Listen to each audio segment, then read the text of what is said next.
Assalamualaikum warahmatullahi wabarakatuh. Halo semua, apa kabar? Semoga anak-anak semua sehat ya. Nah, sekarang kita akan mempelajari tentang tematik 1, indahnya kebersamaan, subtema 3, bersyukur atas keberagaman, pembelajaran pertama dengan Ibu Livia. Nah, sekarang kita akan lanjut ke pembelajaran saja. Indonesia memiliki keberagaman adat istiadat, makanan, permainan tradisional, lagu, tarian, serta lainnya. Kita perlu mensyukurinya karena dapat menikmatinya. Nah, Indonesia ini anak-anak terdiri dari banyak pulau. Nah, dari banyak pulau tersebut terdapat beberapa daerah-daerah.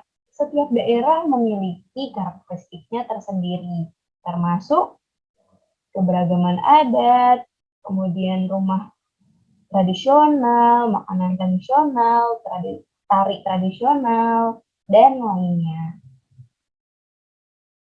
Nah, di sini ada sebuah bacaan, akan Ibu bacakan ya, yang berjudul Dodol Betawi Mak Salma.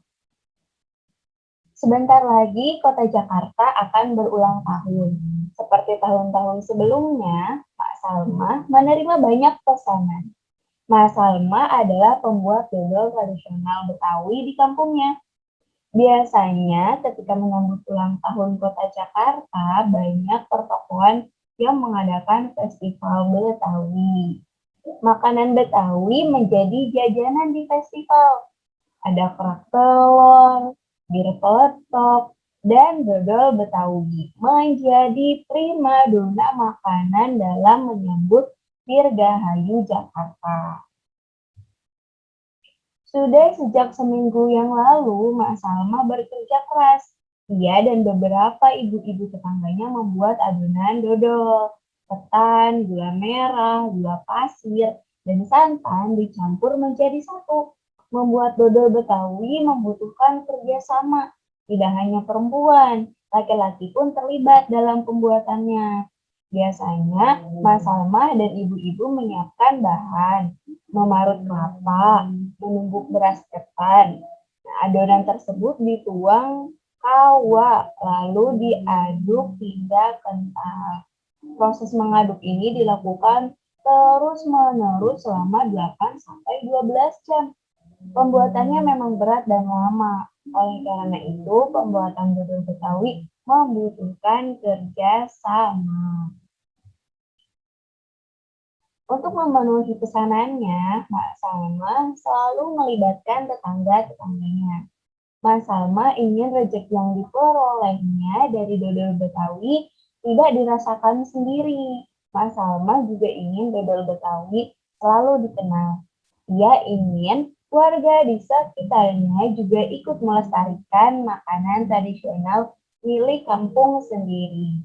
Dodol Betawi Mas Salma ikut melestarikan budaya, memupuk kerjasama, serta menjalin keakraban antar warga. Nah, di sini ada suatu pengetahuan penting. Nah, setiap paragraf memiliki gagasan pokok yang didukung oleh gagasan pendukung. Gagasan pokok adalah ide utama yang dibahas dalam suatu bacaan. Dapat berupa kalimat inti atau berupa pokok paragraf. Gagasan pendukung adalah uraian atau tambahan informasi untuk gagasan pokok. Jadi, gagasan pokok adalah suatu kalimat inti. Gitu. Nah, gagasan pendukung adalah beberapa kalimat yang berisi untuk mendukung kalimat tersebut atau memperjelas dari kalimat gagasan pokok. Oke anak-anak, kita lanjutkan. Nah, dari bacaan yang sudah kita bacakan tadi, di sini kita akan menentukan yang mana paragraf pokok dan yang mana paragraf pendukung. Di sini Ibu sudah tampilkan paragraf 1, beberapa kalimat dari paragraf 1. Nah, kalimat pertama dari paragraf 1 yaitu sebentar lagi Kota Jakarta akan berulang tahun. Nah, jadi Nah, kalimat ini merupakan gagasan pokok. Ini adalah kalimat inti. Kalimat selanjutnya yang kedua. Seperti tahun-tahun sebelumnya, Mak Salma menerima banyak pesanan. Nah, jadi kalimat kedua adalah gagasan pendukung. Kenapa gagasan pendukung? Karena kalimat kedua menjelaskan bahwa ketika ulang tahun Kota Jakarta, Mak Salma menerima banyak pesanan.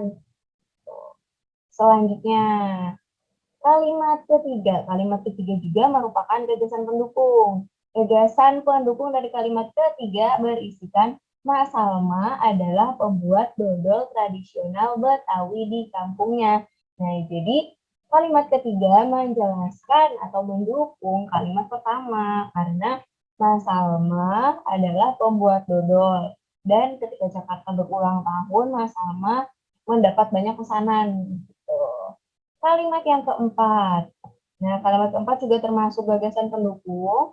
Kalimat keempat berisi biasanya ketika menyambut ulang tahun Kota Jakarta, banyak pertokoan yang mengadakan festival Betawi. Jadi, kalimat keempat juga menjelaskan kalimat pertama ketika Jakarta berulang tahun, banyak pertokoan yang mengadakan festival Betawi. Tuh.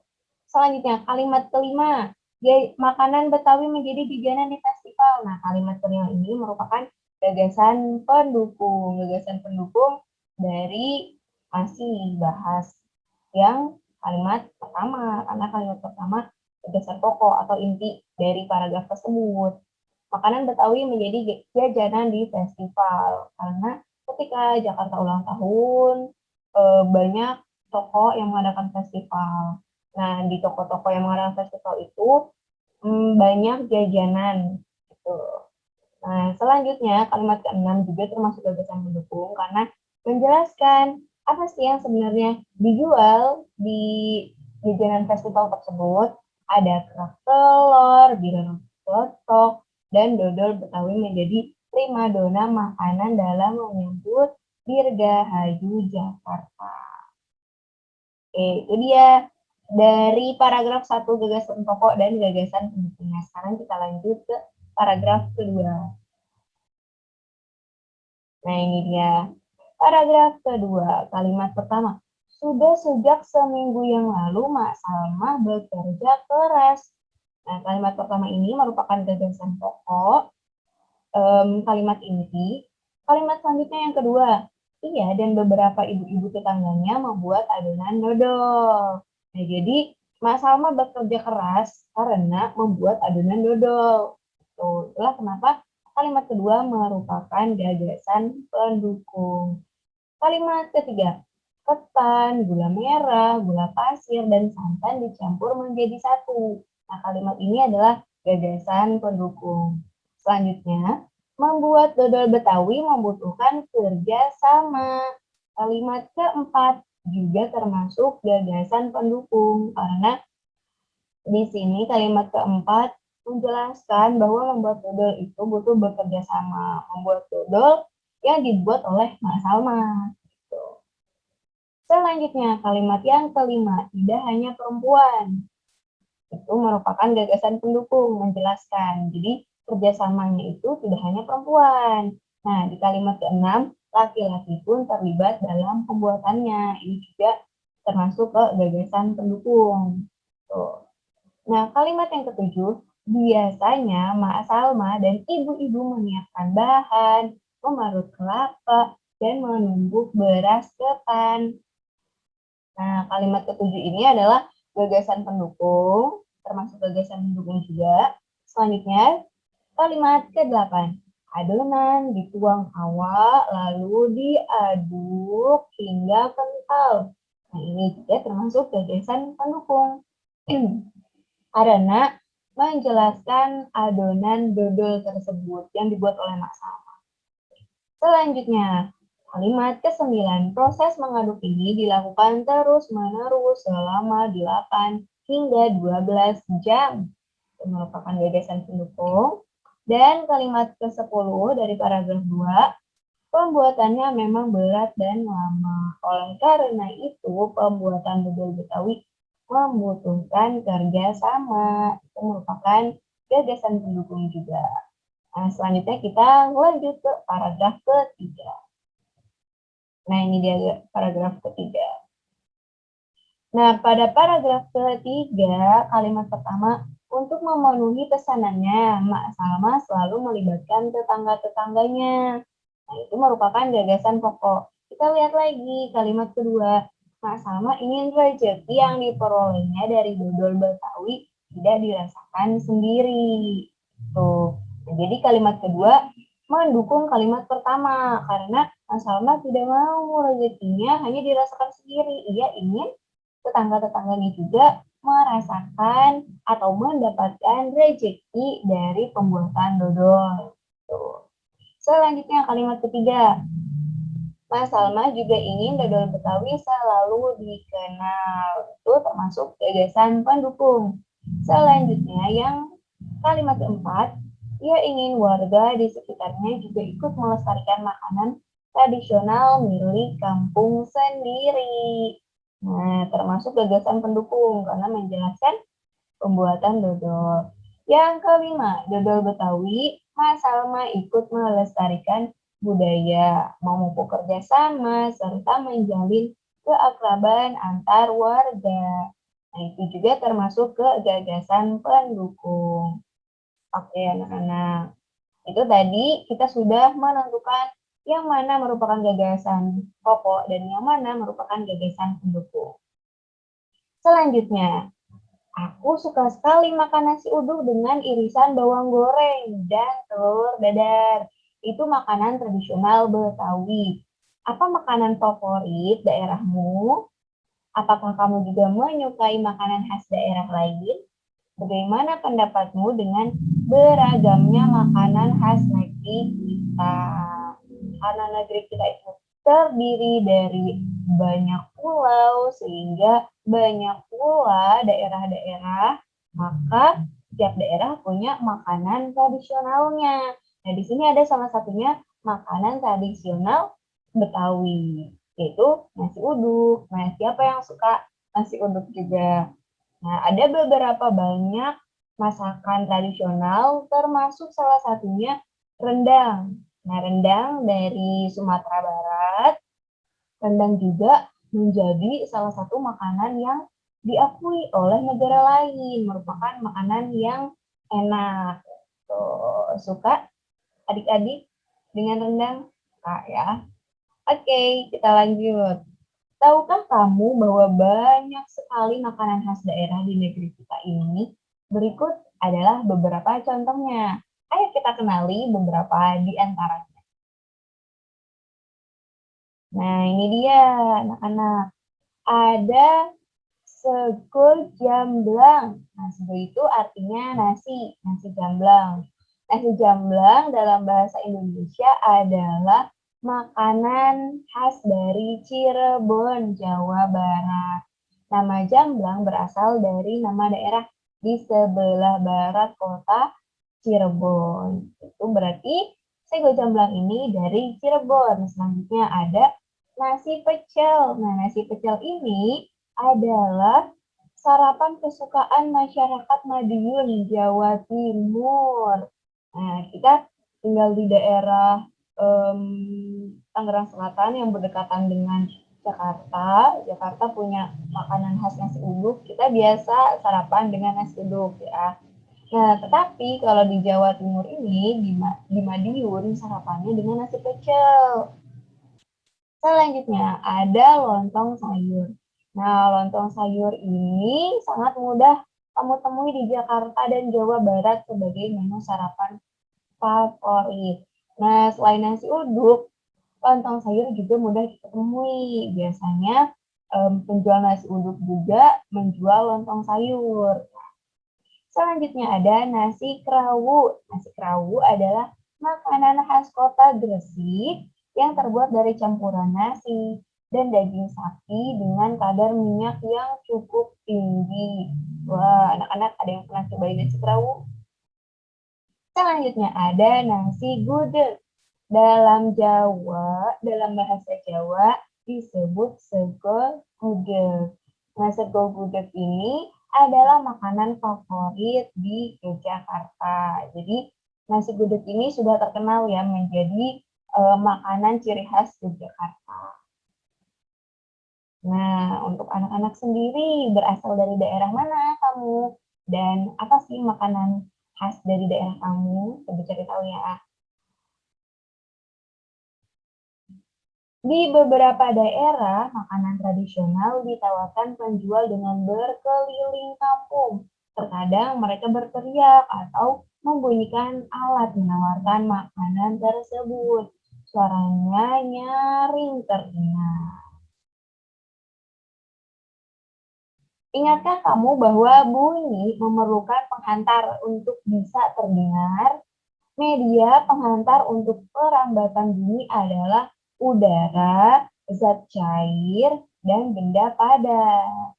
Ya, ada tiga media penghantar bunyi yang sampai lupa, yaitu ada udara, zat cair, dan benda padat. Tahukah kamu sifat-sifat bunyi lainnya? Ayo kita lakukan percobaan berikut. Nah, di sini ada yang sedang melakukan percobaan. Ini adalah percobaan pemantulan dan penyerapan bunyi.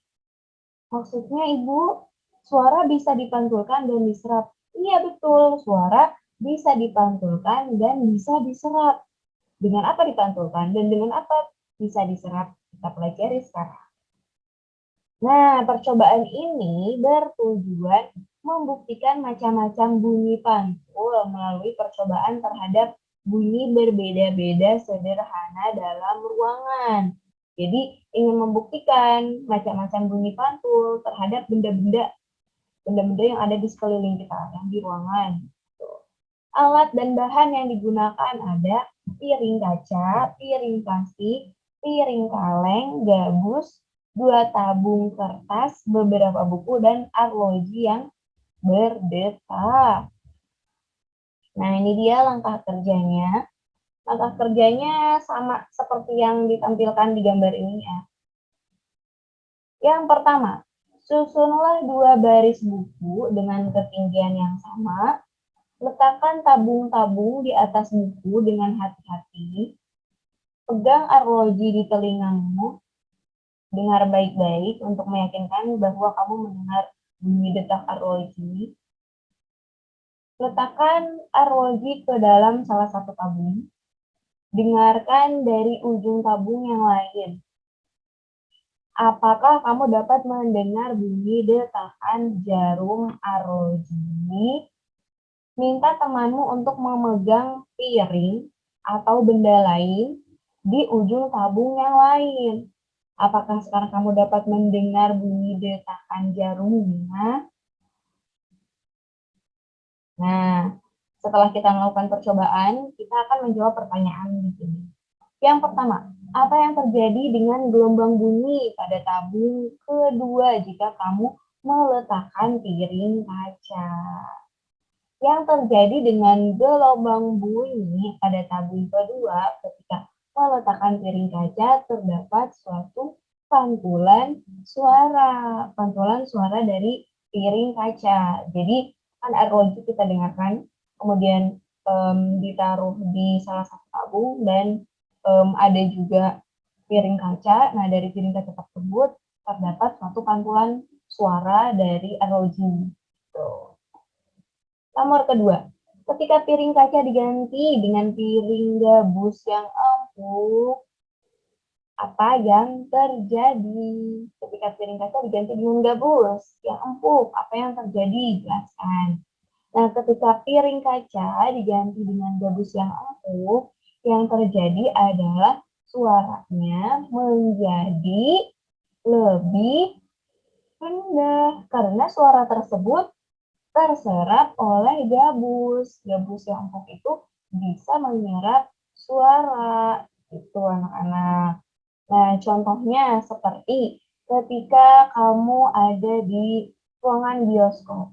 Nah, suara dari ruangan bioskop itu sangat keras, tetapi tidak terdengar hingga keluar ruangan bioskop tersebut karena di sekeliling dinding bioskop itu dilapisi oleh gabus serta kain. Nah, gabus serta kain merupakan salah satu benda yang bisa menyerap bunyi atau menyerap suara gitu anak-anak. Nomor ketiga, apa yang terjadi pada gelombang bumi pada tabung pertama? Nah, pada tabung pertama kita bisa mendengar suara arloji dengan jelas. Karena posisinya tabung pertama lebih dekat dengan arloji.